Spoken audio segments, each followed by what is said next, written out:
सभी को जय मसीह। भाई और बहनों को प्रभु सबको आशीष दे और आप सब मेरे लिए भी प्रेयर करें कि प्रभु मुझे भी आशीष दें।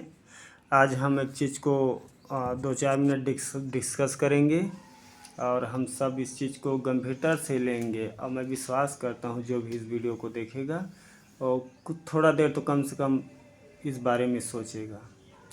आज हम बात करेंगे सलाह और परमेश्वर की सबसे बड़े आज्ञा की। तो हम नेहमाया के बारे से जब पढ़ते हैं तो जब नेहमाया के पास ये संदेश गया कि जो परमेश्वर का जो स्थान है जो उजड़ गया है और उसे बनाने वाले कोई नहीं है, तो नेहमाया बहुत ही उदास हुआ और हम पढ़ते हैं कि वो रोने लगा, उपवास रहने लगा, प्रेयर करने लगा। और मैं बाइबल देखकर नहीं बता रहा हूँ, हम जस्ट उसके बातों को याद कर रहे हैं। तो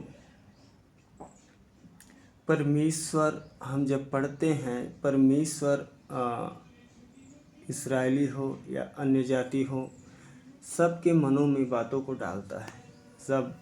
जब नेहमाया उदास रहा करता था, उपवास में था, परमेश्वर से प्रेयर करता था, रोता था पवित्र भवन को बनाने की चाह में और शोक करता था कि हमारा परमेश्वर का राज्य बेडौल हो गया है, सुनसान हो गया है, सब टूट फूट गया है। और परमेश्वर ने उस राजा के मन में डाला और जब राजा ने नेहमाया की ओर देखा तो कहा, तू उदास क्यों है? और जब उदास था तो नेहमाया ने कहा, मेरे परमेश्वर का राज्य उजड़ गया है और वहाँ कोई भी सुधारने वाला नहीं है, तो मैं रोऊंगा नहीं तो क्या करूँगा। उसने सत्य बोला।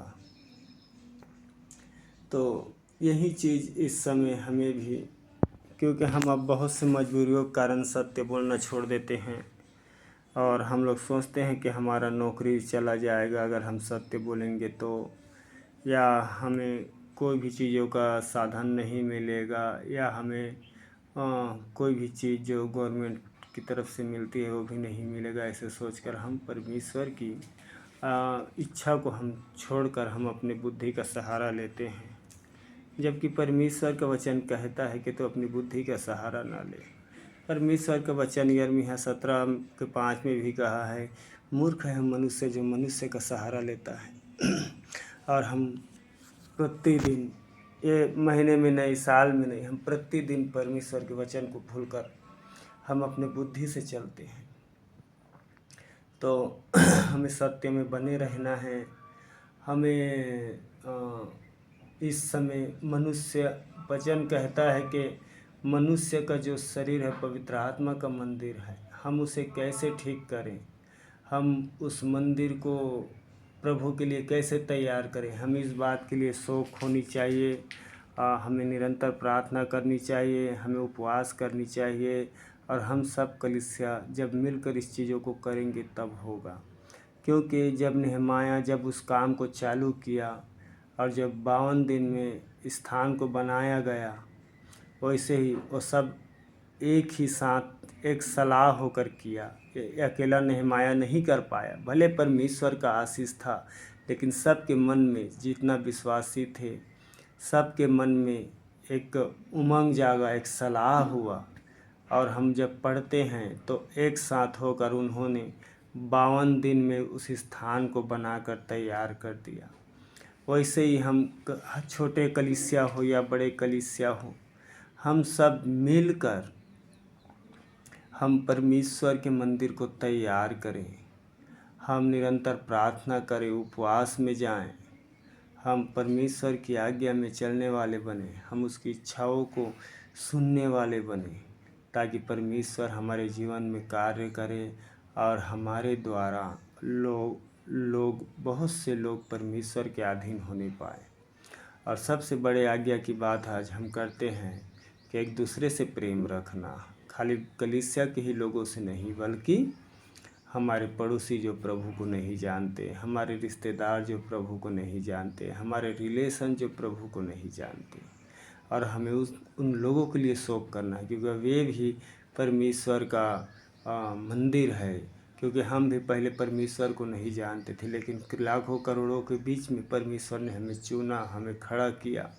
और आज हम जब प्रभु को जान चुके और हम दूसरे भाई के लिए, दूसरे बहनों के लिए पश्चाताप नहीं करेंगे, परमेश्वर के पास हम उन लोगों के लिए प्रार्थना नहीं करेंगे, माफ़ी नहीं मांगेंगे, तो हमारा विश्वासी होने का कोई मतलब नहीं। क्योंकि यीशु मसीह यही हमें सिखाया। यीशु मसीह ने, हम जब बाइबल में पढ़ते हैं तो यीशु मसीह जब स्वर्गारोहण हुआ तो बाइबल में लिखा गया है कि वो परमेश्वर की दाहिनी ओर बैठेगा और वो हमारा महायाजक कहलाएगा। और हमारे लिए निरंतर वो क्या करता है? प्रेयर करता है, हमारे गलतियों के लिए, हमें ऊंचा उठाने के लिए, हमें ज्ञान देने के लिए। यीशु मसीह के प्रार्थना के ही द्वारा परमेश्वर हमें दान में देता है। क्योंकि यीशु ने कहा है जो मुझसे होकर जाएगा वही फाटक तक पहुंचेगा, और जीवन की रोटी, जीवन की जल, हर एक चीज़ वही है, और स्वर्ग का रास्ता भी वही है। चंगाई के लिए भी जब हम प्रार्थना करते हैं तो यीशु मसीह के ही द्वारा परमेश्वर हमें वो दान दिया जाता है।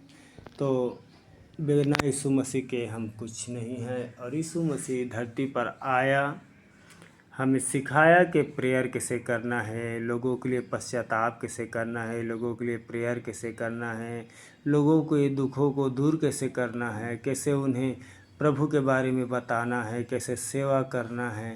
ये सब चीज़ पर प्रभु यीशु मसीह ने हमें सिखाया। तो आज हम कोई भी वचन डिस्कस नहीं करेंगे। ये परमेश्वर की बहुत ही गंभीर बातें हैं, नेहमाया की तरह। और उस समय जितने भी बंधुआई में था वे सब उस स्थान पर गए और एकजुट होकर उस पवित्र स्थान को, उस नगर को बनाया। वैसे ही हम सब विश्वासियों का काम है, जैसे प्रभु ने हमें चुना, हमारे बच्चों को चुना, हमारे माँ बाप को चुना, वैसे ही हम अपने भाई बंधु के लिए, पड़ोसी के लिए हम निरंतर उपवास करें, उनके लिए प्रार्थना करें, उनकी गलतियों के लिए क्षमा मांगे, और हम प्रभु की बातों को बताने में ना हिचकिचाएं, ना लजाएं, ना शर्माएं। इस बात के द्वारा, प्रभु के वचनों के द्वारा हम सबको आशीष मिले। और ये सभी तभी असंभव है जब हम एक दूसरे से प्रेम करेंगे। क्योंकि परमेश्वर यीशु मसीह ने कहा है कि बाइबल में सबसे बड़ा आज्ञा यही है कि हम एक दूसरे से प्रेम रखें। प्रभु सबको आशीष दें। आप सभी को जय मसीह की।